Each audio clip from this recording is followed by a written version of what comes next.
Weaver पहले की तरह एक मैं बहन जी के पास मौजूद हूँ जो कि बे औलाद है। ये इन्होंने अपनी बहन की बच्ची पाली हुई है, तो इनका खामद बीमार रहता है, काम तो करता है, गुजारा नहीं होता, बहुत परेशान है। मैं अपनी बहन से पूछूंगा, ये अपने मुंह से बताएगी इनके क्या कुछ मसाइल हैं। ये जो मेरी बहन बेटी है बहुत ही परेशान है, सारा दिन रोती रहती है, इनके घर में कुछ भी नहीं है। हम इसी तरह के डिजर्व फैमिलियों की आवाज़ आप लोगों तक ले आते हैं, आप लोग अल्लाह की रज़ा की खातिर इनकी हेल्प करते हैं। ये देखिए मड का बना हुआ घर है, ये टूटा फूटा हुआ इनका घर है, बस इन्होंने आसरा बनाया हुआ है ताकि हम अपने सर छुपा सकें। जब बारिश तूफान आती है ये बहर बैठ रहते हैं ताकि ये देखें, ये खजूर का शतीर है, ये देखें, ये किसी टाइम भी गिर सकता है क्योंकि मड का है ना। जब बारिश तेज बारिश आए तो ये गिरने का खतरा होता है। बहुत परेशान है मेरी बहन। आप क्या कहना चाहती हो, आपको किस चीज़ की ज़्यादा ज़रूरत है? मकान की जरूरत है। मैं तो मकान सारा कोई नहीं पी जल बारह शानी हो तो मैं आवन पाए वेंदे साक मकान दी इमदाद थई वजता मकान राशन है आपके पास?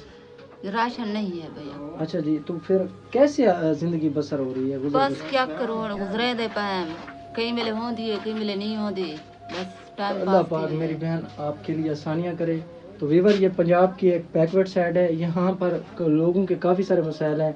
और मैं आपको दिखाऊं तो यहाँ पर सारे जो घर हैं ना वो माट के बने हुए हैं, तो ये बहुत ही परेशान है। ये तकरीबन आज से तकरीबन 20 साल ये पीछे चले गए हैं। यहाँ पर सिस्टम जो है इनका, जो रिवाज है इनका, वो पिछला रिवाज है, जैसे कि मतलब पुराने ज़माने वाला, क्योंकि इनके पास सब चीज़ें वही हैं, ना ही इनके पास पक्का रूम है। माट के बने हुए घर वही, और घड़ों में पानी दूर से ले आते हैं, वो भी मतलब घर में इस्तेमाल करते हैं, और वाटर पंप भी नहीं होते हैं इनके पास। आनिया करे, ये छोटी पढ़ रही है स्कूल? नहीं पढ़ती है स्कूल। ये क्यों नहीं पढ़ती? खर्चे कोई नहीं, क्या करूं की मैं। अच्छा, खर्चा नहीं होता है इनको पढ़ाने के लिए? खर्चे कोई कपड़े हैं आपके पास? कपड़े कपड़े पहनने के लिए कपड़े भी कोई नहीं है साहब, गरीब जो है, क्या करूँ। तो वीवर ये आपकी मदद की मेरी बहन मुंतज़िर रहेगी, और मिलते हैं एक नई इसी तरह डिज़र्व फैमिली के साथ। तब तक आप लोगों ने भाई को रखना दो में याद। अल्लाह ने गवान।